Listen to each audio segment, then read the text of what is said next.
un fuerte aplauso para esa gran pareja que nos espera todo el pueblo en la primera comida del carnaval.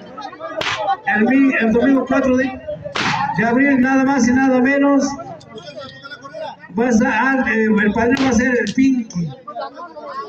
Y van a estar los canallas.